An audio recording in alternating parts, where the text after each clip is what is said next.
Seja muito bem-vindo à Comissão Executiva. Um inquérito do Banco de Portugal revela que mais de 80% dos portugueses não sabe o que é a taxa Euribor nem o que é um spread.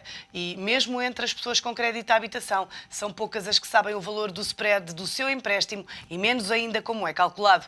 Muitos ignoram até o valor correspondente à taxa máxima de esforço do seu agregado familiar ou da sua empresa e, na maior parte dos casos, as pessoas só entendem realmente o significado destas palavras quando as coisas correm mal. Hoje analisamos a literacia financeira dos portugueses, esclarecemos alguns conceitos essenciais na hora de negociar as condições de um empréstimo com os bancos, isto numa altura em que o endividamento disparou em todos os setores da vida nacional. Para nos ajudar, temos connosco os comentadores José Magalhães, professor do ISG, e também Mariana Abrantes de Sousa, economista. Aos dois agradeço a vossa presença nesta Comissão Executiva e começo por si, Mariana. Com a atual crise, há 670 mil particulares e 57 mil empresas que não pagam os seus créditos à banca e ao setor financeiro. Eu pergunto-lhe, como é que se chegou até aqui?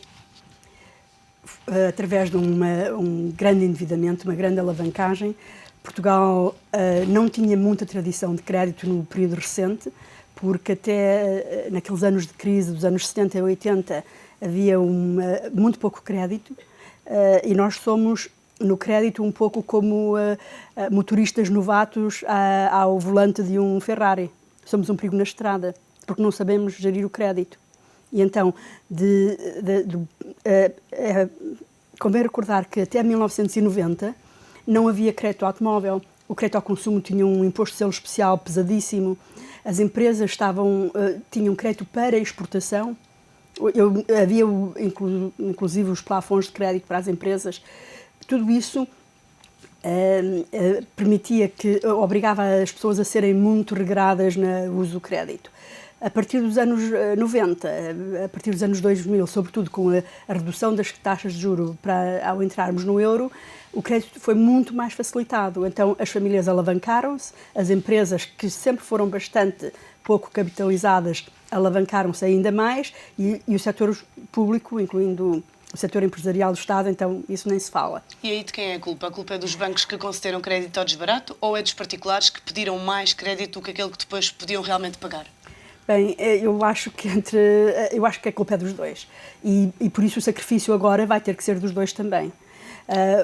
Os devedores vão ter que apertar o cinto e fazer para recuperar, para reduzir o seu endividamento. Os bancos vão ter que aguentar algumas perdas. Como é que os devedores vão reduzir o endividamento? Que conselhos é que dá? Primeiro, se estamos a falar de famílias, as famílias criaram hábitos de consumo insustentáveis. Tem que reduzir, acima das suas possibilidades? Nós estávamos a falar até, por exemplo, de beber água da torneira ou beber bebidas.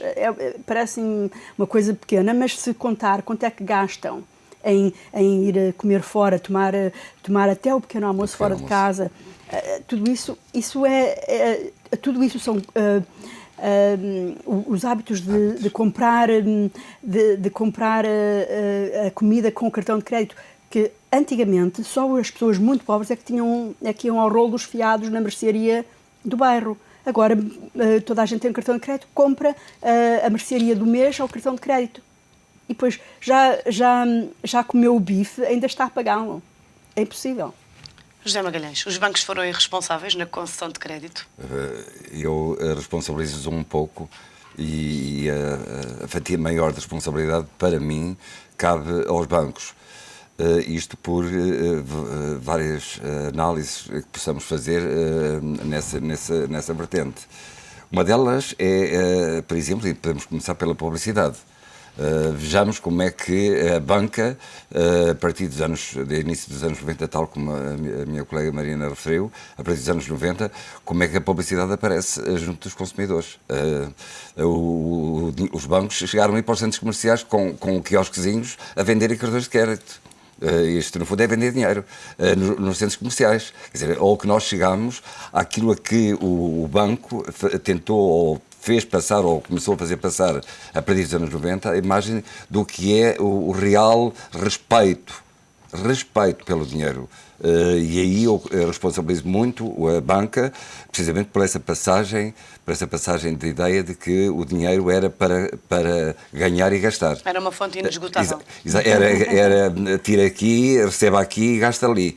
E nunca nunca vimos publicidade bancária, por exemplo, a nível de poupança, como agora vemos. Quer dizer, agora está a haver um revés nessa matéria, em termos da publicidade. Outro aspecto e outro fator que eu vejo é na concessão dos créditos. Eu via e tinha a percepção nítida de que havia muito pouco a análise do risco do lado da banca a quem concediam os créditos. Qualquer pessoa, quase, direi eu, com rendimentos mínimos baixos ou até bastante variados, sem grande fiabilidade, sem grande credibilidade nesses rendimentos, o banco concedia créditos altíssimos para a habitação, para carros, para consumos, como há bocadinho foi referido, para consumos que de facto não tinham razão de ser. Isto deveriam ser rejeitados. E agora pergunto, porquê é que não rejeitavam? Não rejeitavam porque a banca viveu tempos áureos de conceder empréstimos. Atingir objetivos era deitar o dinheiro fora. Mas agora está a pagar um pouco por isso, não é? Agora está a pagar porque agora estão descapitalizados e agora o grande problema deles é a sua recapitalização, porque andaram a esbanjá-lo. E eu atrevo-me a aplicar essa palavra, andaram a esbanjar o dinheiro pela tal falta de dignidade que houve pelo dinheiro.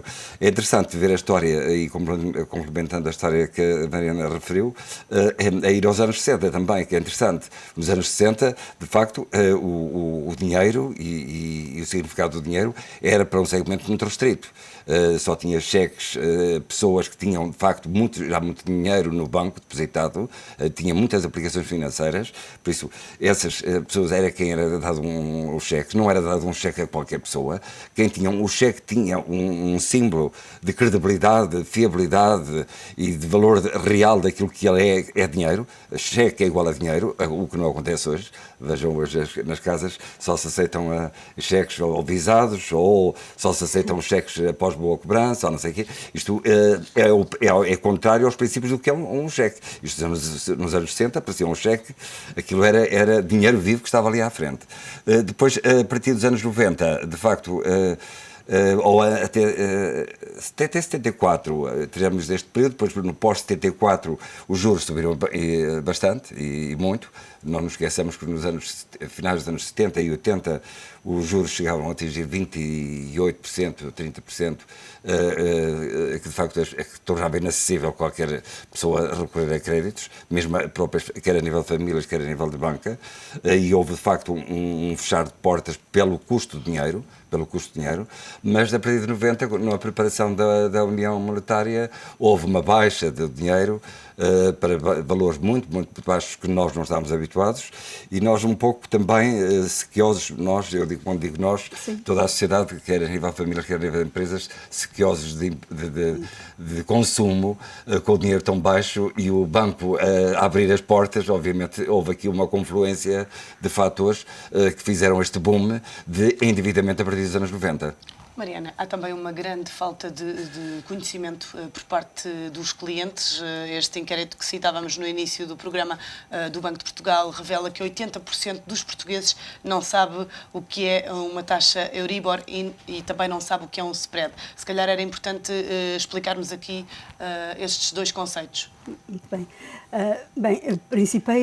Começa-se pelo princípio que a taxa de juro é o preço do dinheiro. E o dinheiro é um bem como outro, e, portanto, a taxa de juros é o preço do dinheiro.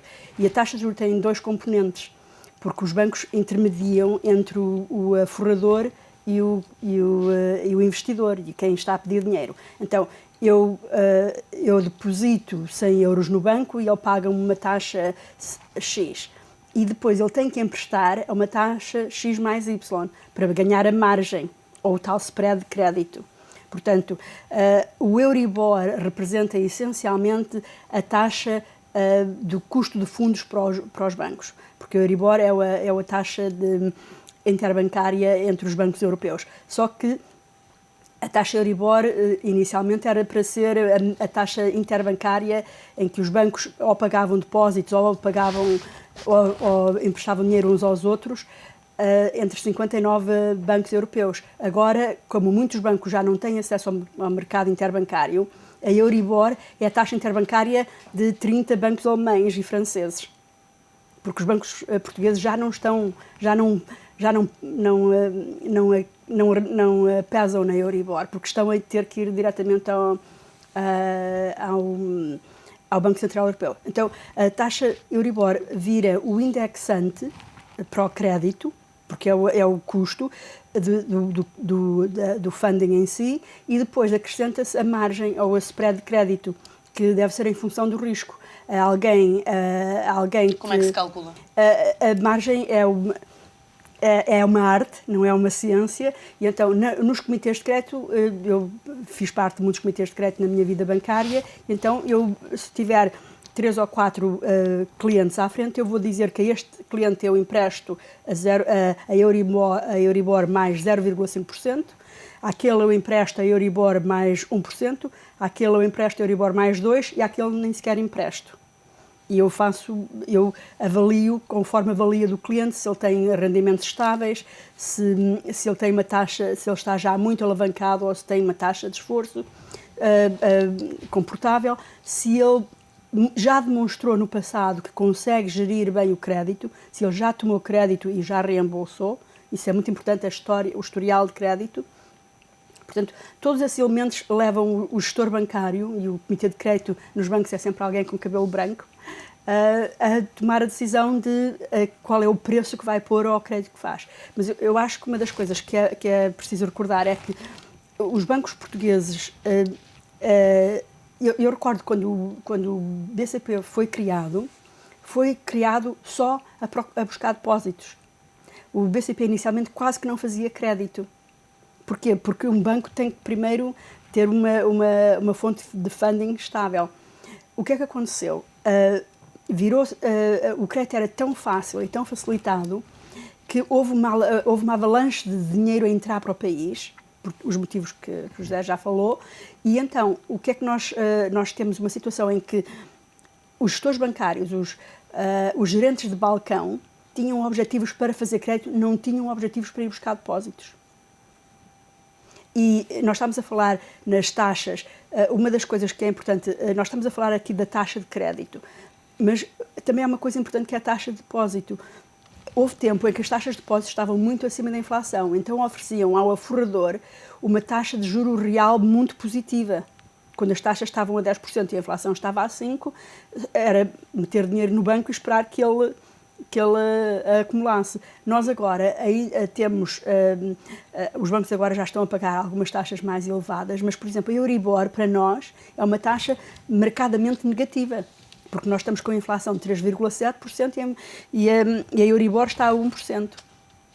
Portanto, se os bancos estivessem a pagar como deviam menos que a Euribor, não tínhamos incentivo em poupar, porque teríamos uma taxa de remuneração negativa em termos reais. José Magalhães, é importante aprender numeracia, ou seja, é importante aprender a fazer contas, e isto deve começar logo nas escolas? Sim, aliás, há um estudo feito pela OCDE no sentido de apontar para que esta literacia financeira que comece logo desde jovens, sobretudo a nível de ensino secundário, que, por via de regra, e em termos de europeus, será a idade em que, geralmente, os jovens começam a ter os seus cartões de débito. Não direi de crédito, não me atrevo a dizer que já têm cartões de crédito, mas muitos deles já têm os seus cartões de débito, têm as suas mesadas, têm os seus dinheiros que recebem dos pais para gerirem ao longo do mês. E esta, no fundo, este ambiente que já lhe é proporcionado já é a altura propícia para que o jovem comece a pensar na mesada que recebe, que um dia irá representar o seu rendimento, o seu vencimento, o seu ordenado, não é?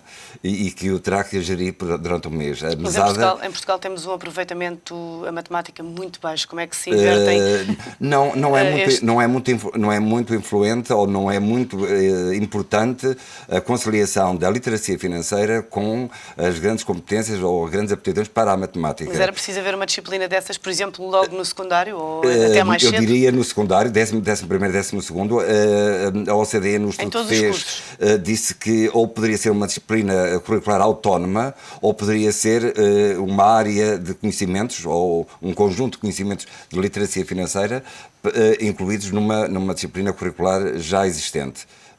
Que obviamente agora é transversal, não era só para os alunos da área de economia, era para os alunos das áreas de ciências, para os alunos da área de letras, que estão a frequentar o primeiro e 12º. Eu, nessa matéria, tenho uma experiência de facto muito interessante, visto que o ISG tem um departamento de comunicação que é chefiado pela doutora Alexandre Caetano, que é uma pessoa muito dinâmica em termos de comunicação e que tem feito uma comunicação com as escolas secundárias e por iniciativa dela, e muitas vezes são as próprias escolas secundárias por iniciativa delas próprias, através dos seus projetos educativos que têm, de nos consultarem para fazermos parcerias. Obviamente estas parcerias são bastante informais, parcerias para que professores do ISG se desloquem às escolas secundárias, públicas ou privadas, para proferir a custo zero, gratuitamente, algumas conferências, algumas palestras temáticas relacionadas com estes temas que as próprias escolas pedem. Qual é o feedback que têm tido? O feedback é um feedback muito interessante. Eu próprio já tenho feito algumas, nomeadamente em temas relacionados, pedidos pelas escolas de crise financeira. O cálculo, por exemplo, das taxas de juro, como é que a análise dos spreads, aquilo que há bocadinho perguntava, são temas propostos por escolas e é interessante que jovens com 17 anos, no final abro sempre eu pela minha parte, abro sempre um pouco um tempo para um debate e vejo miúdos com 17 anos, desculpem a expressão, mas os jovens, 17 anos, fazendo perguntas desse género. Acha que o euro vai desaparecer? Isto, a saída de um jovem de 17 anos, é sinal de que, de facto, ele está já imbuído e naquela hora e meia com que eu estive a trabalhar e estive a falar com eles em literacia financeira, lhes despertou, de facto, esta curiosidade. O euro vai cair, vai desaparecer. Isto é interessante, este feedback. Mas da sua experiência, esses jovens a quem ensina nas palestras apreendem bem a matéria? E com muito interesse. Não é preciso mandá-los calar, pese a referência dos jovens do ensino secundário, não é preciso mandá-los calar, eles ouvem com muita atenção. Ouve-se falar, até porque eu vou muito também a casos que eles eventualmente já teriam ouvido falar e que não dominavam muito bem e que eu muitas vezes me aproveito deles para fazer introdução e enquadramento daquilo que eu pretendo passar. Muitas vezes refiro-me ao período da Dona Branca, por exemplo, que não é da vivência dos jovens atuais de 17 anos, porque o caso da Dona Branca é dos princípios dos anos 80, mas ouviram falar, talvez no seio das próprias famílias, nesse fenómeno que nós temos agora recentemente também na América, um caso idêntico, o caso Madoff, não é? Que é bastante idêntico ao da Dona Branca. E eu tive que lhes dizer, meus caros, através destes exemplos, houve muita gente que perdeu dinheiro em Portugal, e isto porquê? Porque as taxas de juros prometidas eram 10% ao ano. Das aplicações dos aforadores, no caso da Dona Branca, eram 10% ao ano. Vejam o que é 10% ao ano. São 120% 10% ao mês, desculpa, 120% ao ano. Ora, isto é inconcebível. Ninguém pode entregar dinheiro a alguém que lhe promete uma taxa de 120% ao ano, quando uma taxa de uma instituição financeira, as taxas de operações passivas, que nós chamamos a taxa de juros de operações passivas, que são as taxas de juros cobradas ou recebidas pelo depositante, pelo forrador, as ativas é ao contrário, é a taxa de juros que o banco cobra a quem empresta, não é? Por isso, era desconfiar. Quando a esmola é grande, o pobre desconfia, deverá desconfiar. E eu chamo muita atenção. Há uma relação direta muito acentuada entre a rentabilidade prometida pelas aplicações financeiras e o risco. Se vos vier prometer taxas de 10, 15, 20%, levantem bem as orelhinhas, abram bem os olhos, abram bem os olhos, porque não é normal. E aí a questão é, para onde é que vai o meu dinheiro? Qual é a taxa, até onde é que as pessoas podem confiar? Até que porcentagem? Neste momento, fazendo assim um vislumbre sobre o mercado financeiro, em termos de aplicações, com um risco quase, direi, calculado e controlado, o máximo dos máximos, 5%, 4-5%. Mariana, diga. Eu concordo e eu dava um cálculo, uma fórmula para calcular esta taxa. Como eu disse, a taxa de inflação é 3,7%, sensivelmente, o ano passado. Portanto, mais 2%, que seria uma taxa real de 2%, que é o normal, daria 5,7%. Exato, sim. o Portanto, limite. É uma referência. Agora, se vêm depois oferecer 12% ao mês, ou 15%, olha, tivemos agora, bem há pouco tempo, o caso do BPP, aquelas lágrimas e choros que víamos na televisão das pessoas que perderam os seus dinheiros no BPP. E isto porquê? Porque foram atrás de depósitos,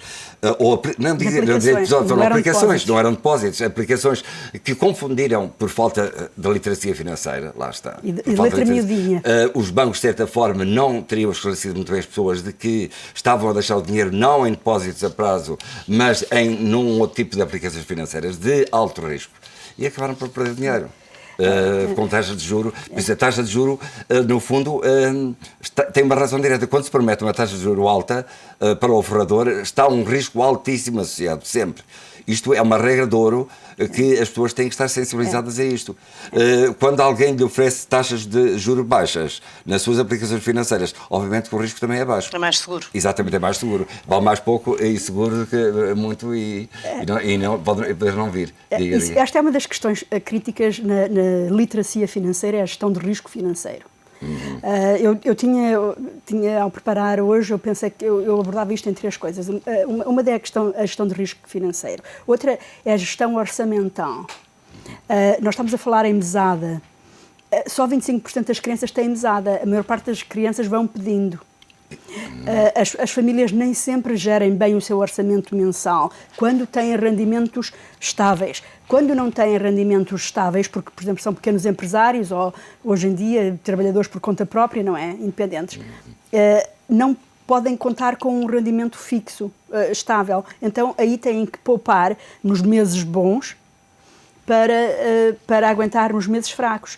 E essa gestão orçamental, familiar, uma criança há de fazer esse teste. Eu já fiz esse teste com crianças que estavam habituadas a ir pedindo e um dia, ao terceiro dia de estar com uma criança em que me estava sempre a pedir dinheiro para mais um gelado, mais isto, eu disse, olha, tens aqui este dinheiro hoje de manhã e tu podes comprar os gelados que quiseres, mas se comprares os gelados todos até às 11 horas, isto é no alto do verão, não tens gelados à tarde. E então a criança andava todo o dia a contar os tostõezinhos, a ver se para quantos gelados é que dava. Agora, se eu fizer isso, eu posso fazer isso com uma criança de 7 anos. Não tenho que ter 17 para ele aprender a gerir o dinheiro. Só que na criança de 7 anos eu dou-lhe uma diária. Na criança de 12 anos dou-lhe uma semanada. E no jovem de 17 anos é uma mesada e talvez já ele tenha que começar a fazer algumas coisas para ele. E eu propunha que continuássemos a nossa conversa depois de um curto intervalo. Fazemos então uma pausa na Comissão Executiva e voltamos já de seguida. Até já.